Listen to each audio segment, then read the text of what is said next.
नमस्कार, स्वागत है आपका। मैं हूं आपके साथ सुमित झा। दिन भर की अहम खबरें आपको दिखाएंगे, साथ ही उन खबरों के मायने भी इस बुलेटिन में समझाएंगे। सबसे पहले बात यास की। चक्रवाती तूफान यास ने अपना असर दिखाना शुरू कर दिया है। इस दौरान काफी तबाही मचा सकता है। यास का जिसका असर बंगाल से लेकर बिहार झारखंड तक देखने को मिल रहा है, और यही वजह है कि यास तूफान को लेकर बिहार और झारखंड में अलर्ट जारी किया गया है। मौसम विभाग ने बिहार के सभी जिलों में भारी बारिश की चेतावनी जारी की है।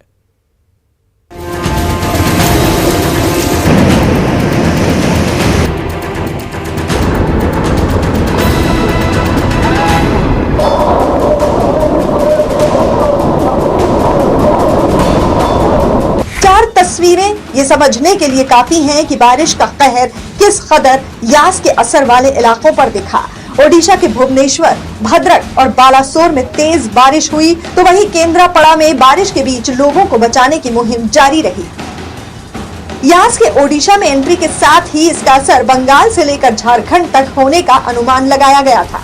कुछ दिनों पहले आए टाउटे तूफान की तरह यास तूफान का असर भी 30 मई तक रहने की आशंका जताई गई है, जिसका असर बिहार और छत्तीसगढ़ में भी दिखाई देगा।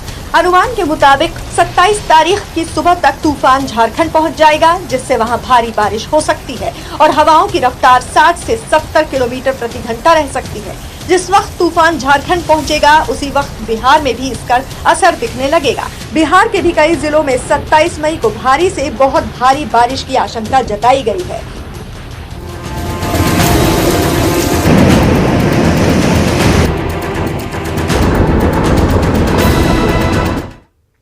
और सबसे पहले आपको यह जानना जरूरी है कि 27 तारीख यानी कल किन किन जिलों में भारी बारिश के आसार हैं। मैप के जरिए हम आपको समझाते हैं, और ये मैप आपके सामने है। पूरब से लेकर पश्चिम और दक्षिण बिहार के कई जिलों में कल भारी बारिश हो सकती है। जो मैप आप देख रहे हैं उसे मौसम विभाग ने जारी किया, और इसमें आप देख सकते हैं ऑरेंज कलर के जो जिले हैं वो पश्चिम चंपारण है, पूर्वी चंपारण है, सीतामढ़ी यहां पे आप देख रहे हैं, फिर मधुबनी, दरभंगा। ये जिले जो ज्यादा प्रभावित हो सकते हैं, भारी बारिश, ज्यादा बारिश हो सकती है, हेवी रेनफॉल यहां हो सकते हैं। इसके अलावा दरभंगा, किशनगंज, मधेपुरा, आप अगर सीमांचल तरफ जाएंगे तो दरभंगा, किशनगंज, मधेपुरा, पूर्णिया, साथ ही बक्सर, भोजपुर, औरंगाबाद, गया में भी भारी बारिश की चेतावनी जारी की गई है। तो ये मैप है। इस मैप के जरिए आप समझ सकते हैं कि कौन कौन से जिले हैं जहां ज्यादा बारिश हो सकती है। सबसे नीचे जाएंगे तो आपको बक्सर, औरंगाबाद, भोजपुर जैसे जिले हैं।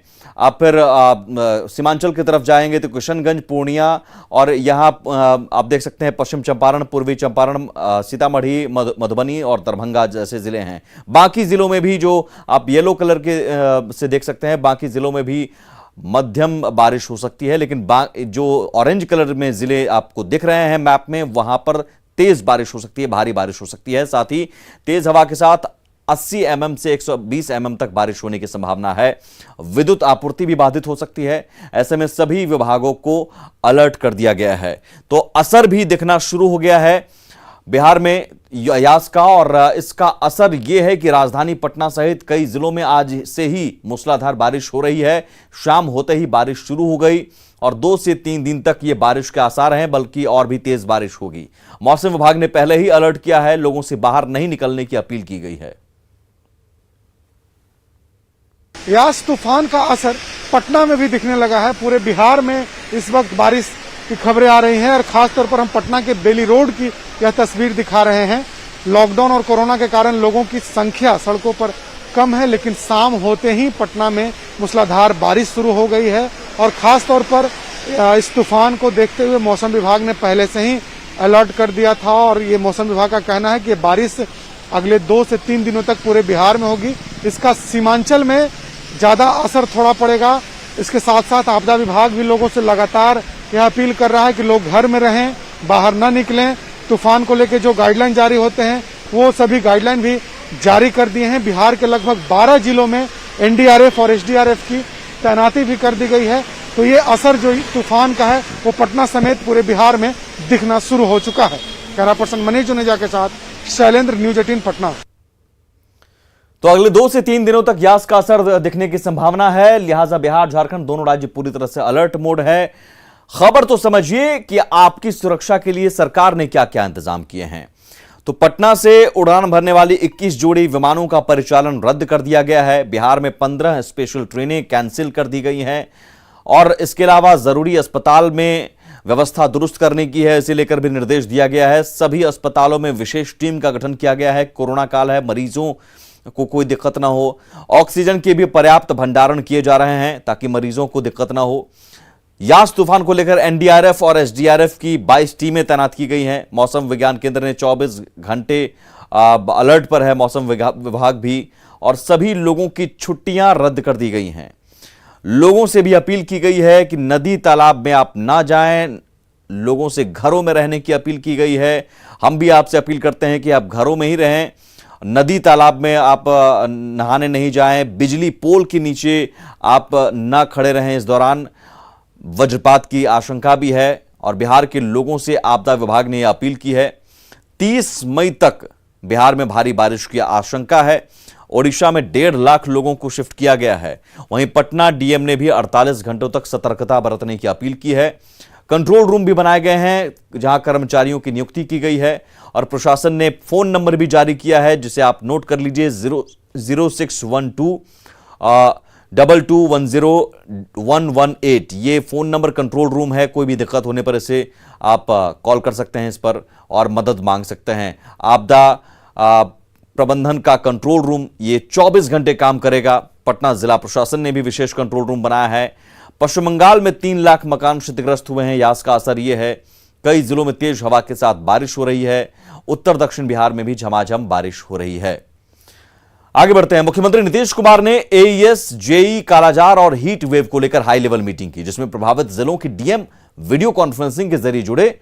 सीएम ने निर्देश दिया है कि पिछले 5 साल में मुजफ्फरपुर के 5 प्रखंड में सोशियो इकोनॉमिक सर्वे के आधार पर जो काम किए गए थे उसका पालन एईएस प्रभावित सभी जिलों में किया जाए।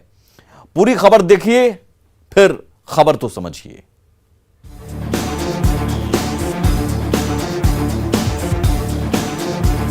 कोरोना और यास समेत हर मोर्चे पर बिहार सरकार पूरी तरह से तैयार है। सीएम नीतीश ने आज वीडियो कॉन्फ्रेंसिंग के जरिए चमकी बुखार यानी AES, Japanese encephalitis, heat wave और कालाजार को लेकर हाई लेवल मीटिंग की। मुख्यमंत्री ने पिछले साल एईएस प्रभावित मुजफ्फरपुर के 5 प्रखंडों में सोशियो इकोनॉमिक सर्वे के आधार पर जो काम किए जा रहे हैं उसकी समीक्षा की। मुख्यमंत्री ग्रामीण आवास योजना के तहत उन परिवारों को मकान मुहैया कराने का निर्देश दिया गया है जिनके बच्चे चमकी बुखार से पीड़ित रह रहे हैं। राज्य में कालाजार मरीजों के इलाज में किसी प्रकार की कोताही न हो, इसके लिए भी मुख्यमंत्री ने समीक्षा बैठक के दौरान आवश्यक निर्देश दिए हैं। मुख्यमंत्री ने समीक्षा बैठक के दौरान निर्देश दिया कि एईएस से प्रभावित जिलों में प्रोटोकॉल के अनुसार इलाज के लिए पूरा इंतजाम रखा जाए, साथ ही लोगों को जागरूक भी किया जाए। खबर तो समझिए। कोरोना की तीसरी लहर की भी आशंका जताई जा रही है और तीसरी लहर में बच्चों पर खतरा है। वहीं इसके अलावा चुनौती यह है कि उत्तर बिहार में एक्यूट इंसेफ्लाइटिस सिंड्रोम यानी चमकी बुखार, एईएस जिसे कहते हैं, यह बीमारी गर्मियों में ज्यादा सामने आती है और मासूमों की मौत होती है, मासूमों पर कहर बनकर टूटती है। 2019 में आप इसे समझ सकते हैं कि एईएस से 167 बच्चों की मौत हुई थी। एक अनुमान के मुताबिक 1.5 दशक में 1000 मासूमों की जान गई। लिहाजा हालात से निपटने के लिए सरकार अलर्ट पर है। बरसात में कालाजार जैसी बीमारी के बढ़ने का भी खतरा है, लिहाजा सीएम नीतीश ने कालाजार की तैयारियों को लेकर भी चर्चा की और जरूरी निर्देश दिए। मतलब बिहार हर मोर्चे पर पूरी तरह से तैयार है निपटने के लिए। आने वाली चुनौतियां जो हैं उससे भी। ऑक्सीजन की कमी की वजह से कोरोना ने न जाने कितने मरीजों को ले लिया, लेकिन अब सरकार ने इंतजाम पुख्ता करना शुरू कर दिया है। सारण के सांसद की पहल पर 1000 एलपीएम की क्षमता वाला ऑक्सीजन प्लांट लगने जा रहा है। केंद्र सरकार ने इसकी मंजूरी दे दी है।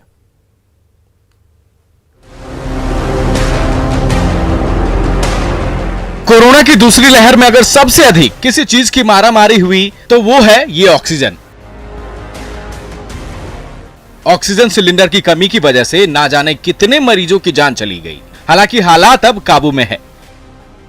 लेकिन ऐसी स्थिति दोबारा न हो, इसके लिए इंतजाम किए जा रहे हैं। सारण में 1000 एलपीएम की क्षमता वाला ऑक्सीजन प्लांट लगाया जाएगा, जिसकी मंजूरी केंद्र सरकार ने दे दी है।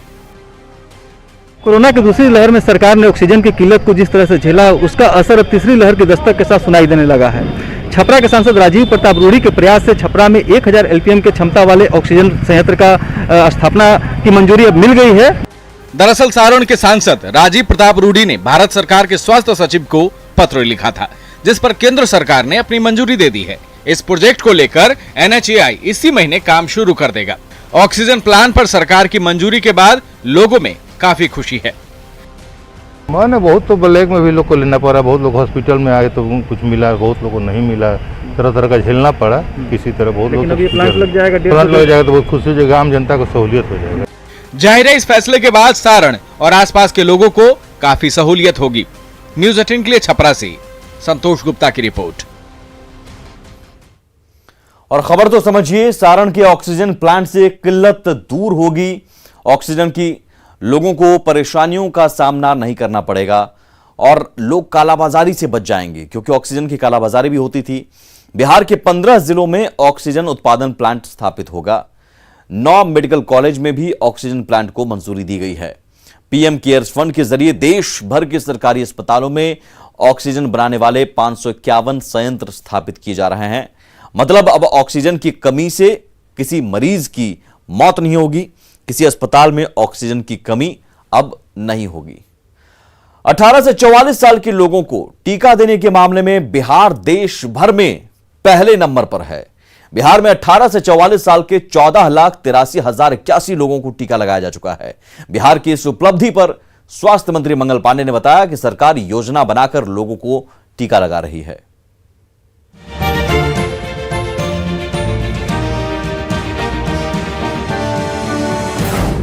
यूथ वैक्सीनेशन में नंबर 1 बना बिहार। युवाओं के टीकाकरण में बिहार अव्वल। बिहार देश के उन 8 राज्यों में शामिल हो गया है जिन्होंने अब तक 1 करोड़ की आबादी का टीकाकरण कर लिया है। मंगलवार को 1.02 लाख लोगों का टीकाकरण कर बिहार ने 1 करोड़ वैक्सीनेशन वाला प्रदेश होने का लक्ष्य हासिल कर लिया। महत्वपूर्ण बात यह है कि 18 से 44 उम्र की आबादी के टीकाकरण में देश में बिहार का स्थान पहला है। बिहार से आगे कोई भी राज्य नहीं। बिहार अगर आगे बढ़ा तो इसके पीछे बिहार की ठोस रणनीति है। हमारे पास जैसे टीका आता है पहले से प्लान रहता है, साइट तय रहते हैं और हमारे पास प्रशिक्षित कर्मियों का बहुत बड़ा संख्या है। तो जैसे ही टीका आता है गाड़ियां एयरपोर्ट पे खड़ी रहती हैं और तुरंत गाड़ियों से हम टीका को प्रखंड स्तर तक पहुंचाते हैं। वहां पे हमारी टीम तैयार रहती है और जो पोर्टल पे जिन लोगों को स्लॉट अलॉटमेंट होता है वो आते हैं और उनको हम टीका देते हैं। तो ये सारी चीजों में पूर्व नियोजित और पूर्ण नियोजित ये जो योजना बनती है उसके कारण हमको सफलता मिलती है। बिहार में 18 साल से 44 साल के उम्र के लोगों के लिए टीकाकरण की शुरुआत 9 मई से की गई थी। अभी तक कुल 1,48,381 लोगों ने कोरोना का टीकाकरण करवा लिया है। पटना से न्यूज़ 18 के लिए रजनीश की रिपोर्ट।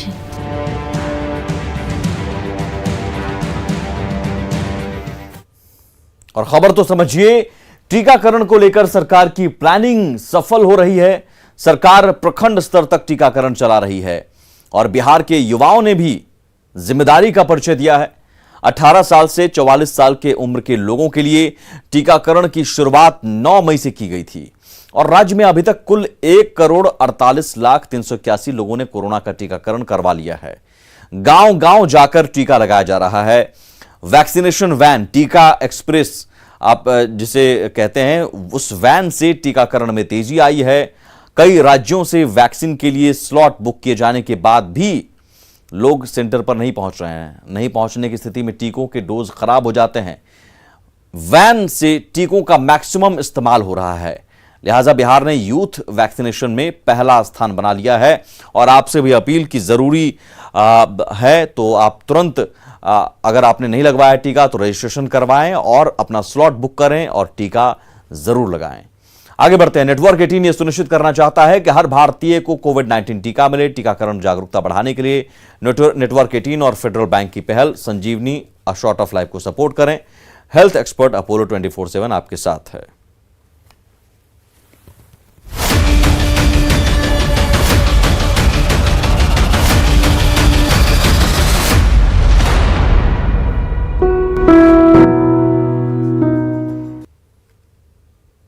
और देश में कोरोना केसेस काफी बढ़े हैं, ऐसे में मास्क सबसे बड़ा हथियार है। हम आपसे बार बार अपील करते हैं कि आप मास्क पहनिए।